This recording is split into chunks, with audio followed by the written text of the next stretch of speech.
Claire Patterson scrubbed the tiled floor long after the other kids had gone home.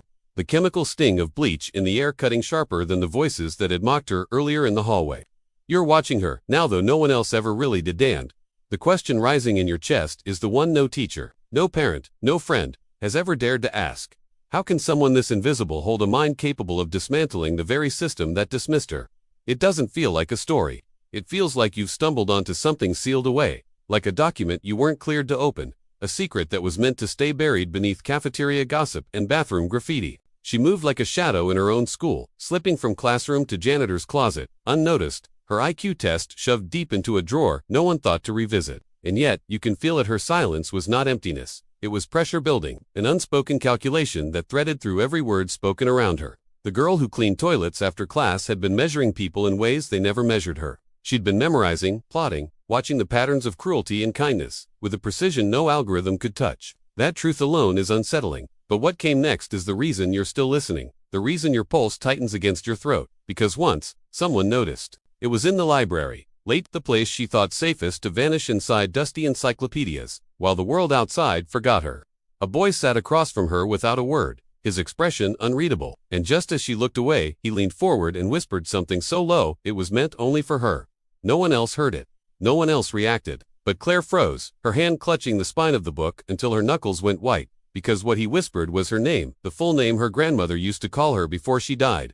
A name no one in this building could have known. By the time she lifted her head, the boy was gone. No footsteps, no laughter, no trace of movement at all. Only the chair, shifting slightly, as if someone had just been sitting there. And maybe you think you've heard stories like this before. But this isn't a ghost tale, it's a fracture, the moment something ripped open in her life.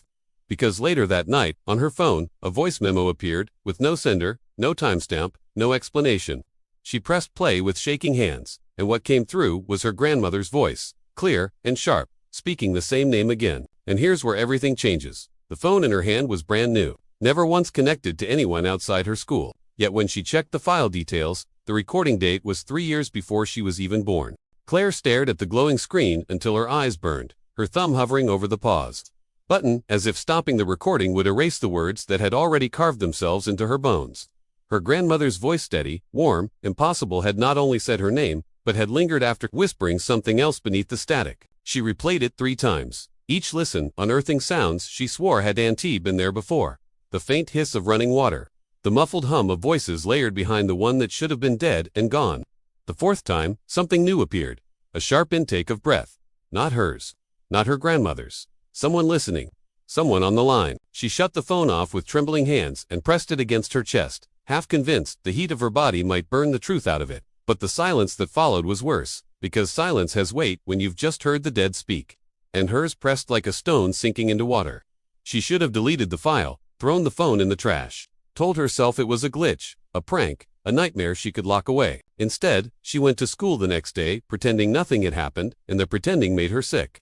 Because everywhere she looked, the halls, the cafeteria, the bathrooms she cleaned at night, something felt rearranged, as if reality itself had shifted 2 inches to the left, while no one but her noticed.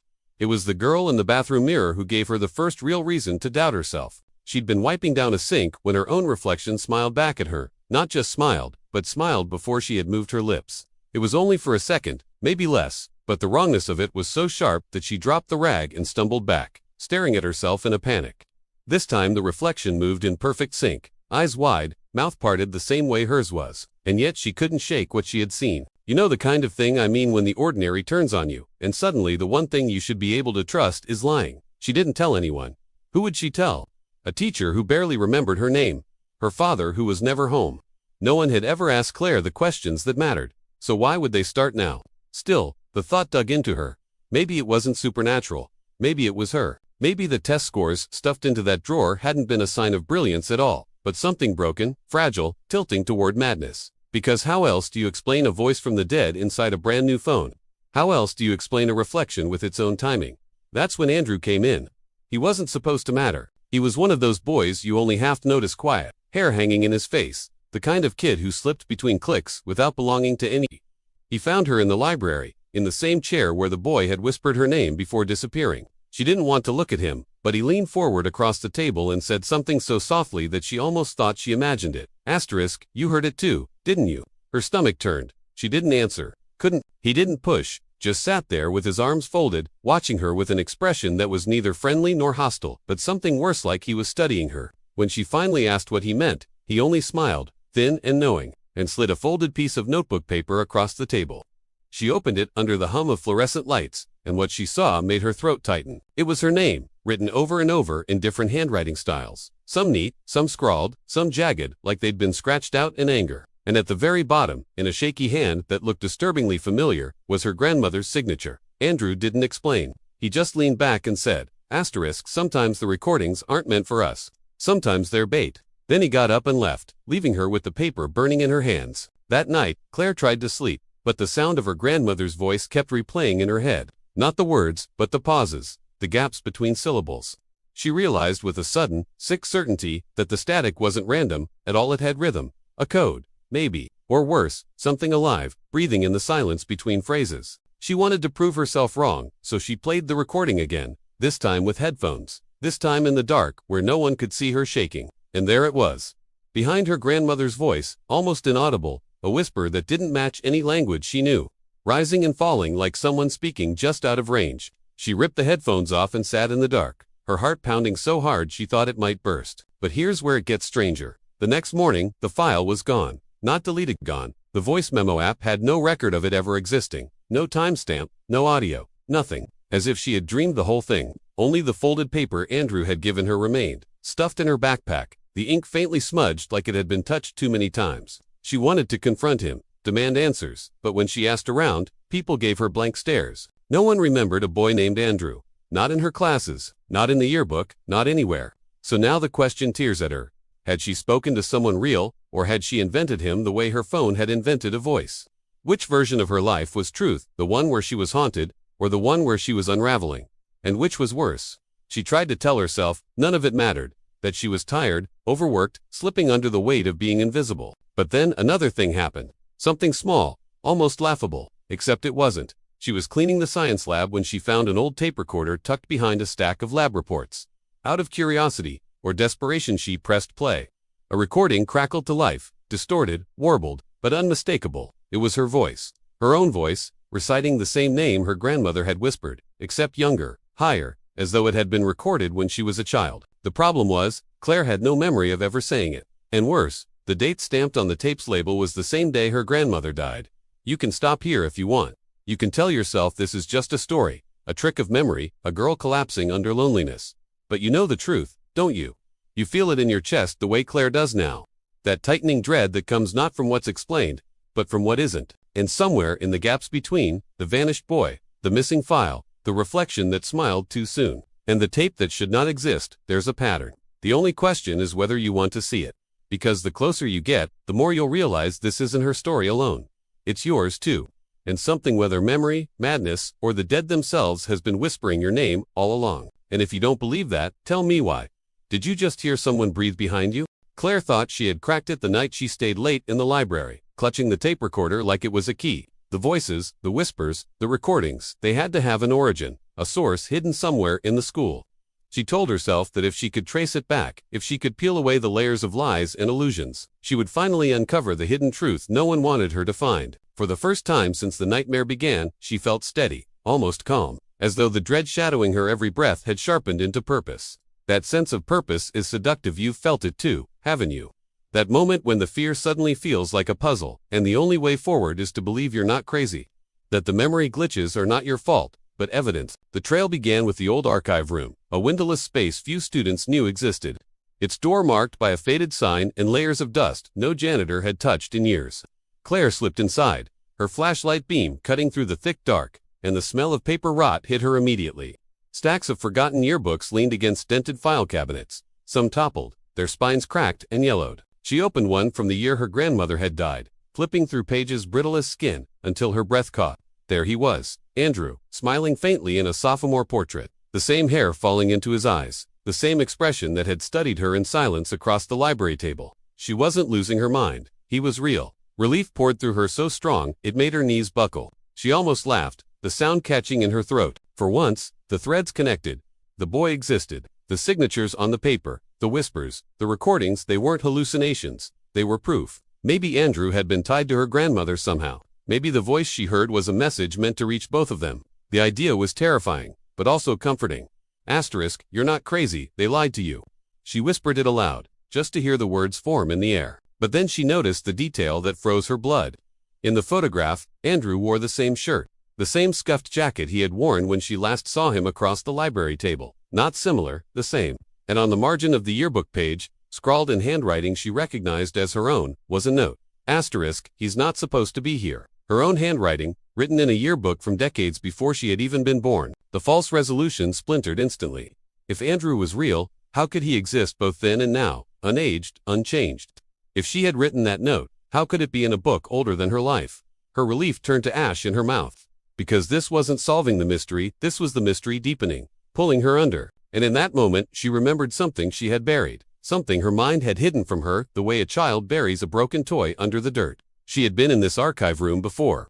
She saw it, like a memory playing out live herself, younger, maybe 7 or 8, crouched in the corner, with dust clinging to her knees, the door locked behind her. She remembered crying, not because she was trapped, but because of the sound coming from the farthest cabinet. A slow, steady knocking, timed too perfectly to be random. Knock, pause, knock. When she had opened the cabinet, heart racing, the inside was empty, except for a single cassette tape. She remembered pressing play and hearing her grandmother's voice for the first time since she had died. She remembered running out of the room, tape still playing in her hands, and then nothing. The memory broke off, like film burning in a projector, leaving only static. And now here she was again, years later, standing in the same room, holding a different tape, hearing the same voice, and realizing she had walked a perfect circle without ever knowing it. A mystery uncovered isn't always clarity, it's recognition.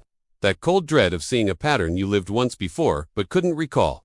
The air thickened around her, as if the room itself had been waiting for her return. The yearbooks seemed to lean closer, the metal drawers humming faintly, and in the silence she realized she was not alone, not Andrew, something else. Something that had been watching from the beginning, through every reflection, every recording, every memory glitch. It wasn't a ghost, wasn't even a presence she could name. It was worse than that. It was the sense that the story she thought she was living was not hers at all, but something being replayed, rehearsed, studied, like she was the tape, and it had been pressing play over and over. She stumbled out of the archive room, clutching the yearbook, desperate for light, for noise, for any proof of the normal world. But the hallways were empty, the fluorescent lights above flickering as if struggling to stay alive. She pressed the yearbook to her chest, whispering to herself that this was the answer. This was the proof she needed. And if she just showed someone, anyone, they would believe her. She told herself she had solved it. That Andrew was the key. That her grandmother's voice was simply a message reaching across time. She almost convinced herself. Almost, because when she opened the yearbook again under the light, Andrew's picture was gone. The page was blank. The ink smear where her handwriting had been now, just a gray blur. The relief she had felt hours earlier evaporated, leaving only dread. And as she stared at the empty page, she remembered something else. Something buried deeper than the knocking cabinet. Years ago, the night her grandmother died, she had been woken by her father carrying boxers down the hall. She had followed him to the garage and seen him burning photographs in a rusted barrel, the smoke rising thick and bitter. When she asked what he was doing, he looked at her with eyes so hollow she had backed away, and he said, "Some truths aren't meant for you to carry." That detail had slipped from her mind until now. Until the empty yearbook page made her realize her father had just been burning photographs. He had been burning people out of existence. The same way Andrew's picture was erased. The same way her own reflection had betrayed her. And here is the twist you weren't prepared for. The reason you'll have to rewatch everything. When Claire shut the yearbook, she noticed the library slip tucked into the back cover. A simple date stamp, the last record of when the book had been checked out. The date was 3 years before she was born. And the name signed on the slip wasn't Andrew. It was hers. Claire Patterson. Checked out a book before she ever existed. So tell me if you've been following her story this whole time. Certain that you were watching her unravel. How do you explain the fact that you've seen her name where it should never have been? How do you explain that you remember details that now no longer exist in the story? And more importantly, how do you explain the knock you just heard? The one behind you. Claire had begun to think that what was happening to her was singular, that the fractures in her memory, the voices through dead machines, the impossible photographs were hers alone to endure. But the truth revealed itself slowly, like the bleed of light under a locked door. It began with the notes she started to find, wedged into places no one ever looked, slipped under her locker hinge, pressed between pages of her textbooks, even folded inside a toilet paper roll she replaced while cleaning. The handwriting was always different, the words clipped and hurried, but they all carried the same message, repeated like a mantra across ink and graphite. You were right all along. At first she dismissed them as cruel jokes, the kind of bullying her classmates might devise after catching whispers about her breakdowns. But the handwriting never matched anyone she knew, and the messages came even on nights when the school was locked, when no one else should have been inside but her. The realization hit her hardest when she began to dream things she knew she could not have invented. Night after night she saw the same pale corridor, a windowless stretch of concrete lined with doors that had no handles. Sometimes she would walk its length, sometimes she would only stand at the far end, unable to move, but always there were others there with her, silent figures whose faces blurred until they seemed like half-finished sketches. She thought they were just symbols of her loneliness, until she overheard two girls whispering in the cafeteria one morning, their voices pitched low, and one said, "Did you see the hall again? The one with the doors?" Claire froze mid-step, her tray rattling in her hands, because the description matched her dreams exactly.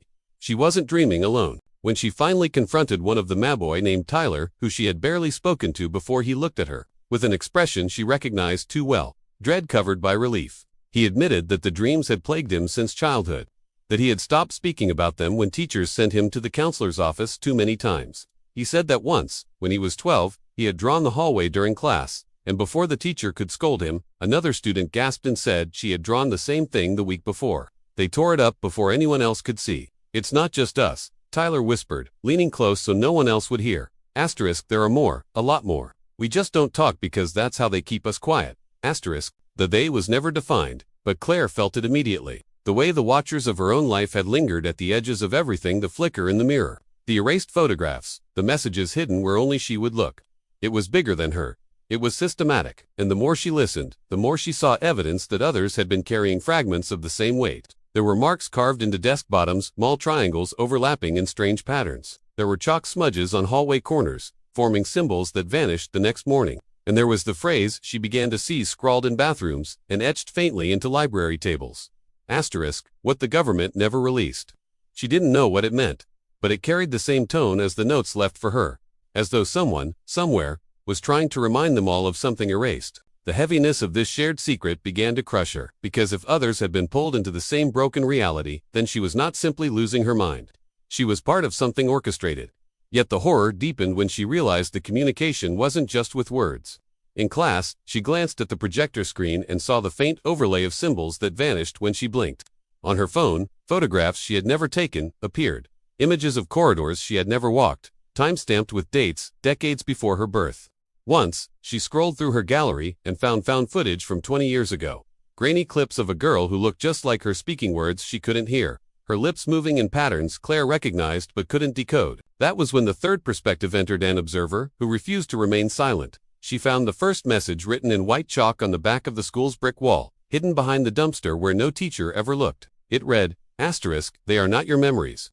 The second came through her phone, an audio file with no sender, just a name she didn't recognize.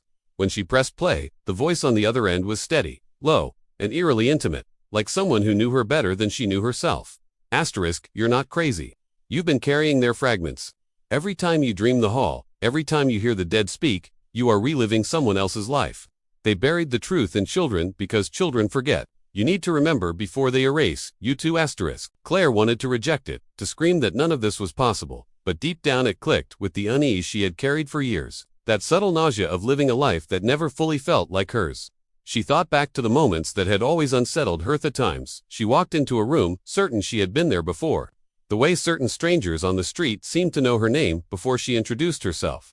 The gaps in her childhood she could never explain. Memory glitch was the easy explanation. Trauma was the one doctors liked. But this was something heavier. This was a system of control, of rewriting, of implanting. And now, she wasn't alone in knowing it. Tyler showed her his phone one afternoon, hands shaking, and on it was the same video she had found her doppelganger, speaking silently into the camera decades ago. But in his version, the girl wasn't alone. There were others with her, children their age, all with faces blurred as if censored. He swore he hadn't downloaded it, swore it had appeared on its own. They compared timestamps, identical, and at the bottom of the screen, a message scrolled in text neither of them had written.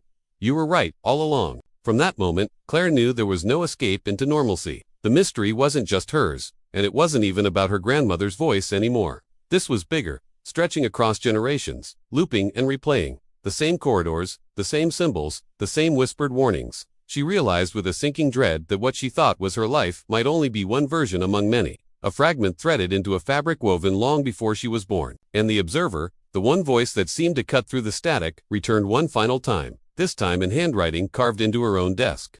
It hadn't been there that morning, it hadn't been there yesterday. But now it was etched deep, impossible to ignore. Asterisk, if you're reading this, they already know. Stop looking for answers. You are the answer. Asterisk, the words vibrated through her, heavy with the truth she couldn't yet touch. But that's what makes this moment so dangerous. For her, and for you. Because you've been following this too closely, haven't you? You've seen the same corridors when you close your eyes. You've felt the same gap in memory you can't quite explain. You've noticed the oddity symbols that didn't belong, faces you swore you recognized but couldn't place. You might even be wondering now if you're part of it, if the conspiracy has been drawing you in since the first word you read. And maybe that's why you can't shake the feeling that the story isn't about Claire at all. Maybe that's why the screen you're looking at right now flickered for just a second. And maybe you should ask yourself why your own name feels heavier every time you hear it spoken. The ending is open, but the current is pulling harder now, and whether you admit it or not, you're already inside. Claire could no longer walk through the halls of her school without feeling the weight of 1,000 unspoken eyes. Not the kind that watched from across classrooms or whispered behind locker doors, but something heavier, something that lived in the walls themselves, waiting. Every note she found, every dream that mirrored another's, every flicker of her own face in places it shouldn't exist, had pressed her closer to a realization she didn't want. It wasn't about what had happened anymore. The missing photographs, the erased names, the voices pulled from the dead. It was about why. And the why is always the sharpest cut, because it turns the mystery back on you, stripping away the comfort of coincidence and leaving only the unbearable thought that you were chosen. For weeks she had tried to anchor herself in rationality, telling herself she was broken, telling herself she was haunted, telling herself that others were too, but none of it answered the only question that mattered. What did all of this reveal about her life, about the human life itself? She began to suspect that the corridors of dreams weren't metaphors or hallucinations, but memories. Not hers, not Tyler's, not even Andrew's. They were fragments of lives that had been lived and taken, grafted onto her as though she were a vessel. If that were true, then her identity was not her own. The girl scrubbing toilets, the student with the hidden IQ, the granddaughter clutching a dead woman's voice, maybe, all of those selves were layers placed over her like masks, meant to confuse her into forgetting what she really was. The realization tore her apart quietly. She began speaking less, isolating more, afraid that every word she said might not be hers, but a repetition planted long ago. When she finally cracked and confessed to Tyler, when she whispered the fear that maybe she was nothing but a memory carrier, his response broke her further. He didn't deny it. He didn't reassure her. He only said, asterisk, why do you think we all dream the same hallway? Maybe that's where they keep the pieces of us. Asterisk. That night she dreamt again of the corridor, but this time she wasn't alone. The blurred faces of the others sharpened. Tyler was there, his mouth moving without sound, and beyond him stood children she had never met but recognized all the same. Recognition without memory, like seeing photographs burned out of albums. Knowing the absence more intimately than the image itself. And for the first time, she felt herself move toward the nearest door. Her hand touched the noblest surface, and she whispered the words that had haunted her for weeks. You were right, all along. The door began to hum. She woke up gasping, sweat cooling on her skin, and her phone lit up without her touching it. A new audio file blinked at the top of the screen. She pressed play, half ready to hear her grandmother again, but instead it was her own voice, not recorded now, but younger, frightened, stammering. I'm sorry, it said, asterisk, I let them take it. I let them take her. I didn't know they would make me forget. I didn't know I'd become this asterisk. It was her, but not her. A confession carved out of a past she could not remember. A part of her that had already broken under the weight of what she now carried. And in that moment, she realized the mystery wasn't about hauntings, or conspiracies, or missing photographs. It was about what it means to live a life that may not be yours. To walk in memories that don't belong to you. To speak in voices that echo someone else's grief. To carry truths that were never meant to be carried. The choice lay before her like a blade. To believe she was nothing more than a vessel, a hollow archive of erased lives, or to believe that by acknowledging them she could free herself, maybe even free the others. One belief would destroy her, dissolve her identity into static. The other might save her, but at the cost of carrying the unbearable truth that the person she thought she was never existed at all. She stared into the bathroom mirror that night, watching her reflection's lips quiver in a second too late delay, and she asked the question that had stalked her from the very beginning. Asterisk, who am I if none of this is mine? The reflection did not answer. It only raised its hand to the glass a moment before she did, as if she were following it. For the first time, Claire let the silence hold her, not as absence but as an answer to large four words. She understood then, in a way that made her stomach lurch, that the truth was not a revelation waiting at the end of a corridor. The truth was the corridor itself, endless, repeating, each of them carrying slivers of someone else, each of them chained by memory. She could not decide if this realization was salvation or damnation. All she knew was that she could never go back to pretending. The story she thought was hers had become a mirror for everyone watching, everyone listening, everyone who had ever felt the sick jolt of a memory that didn't belong.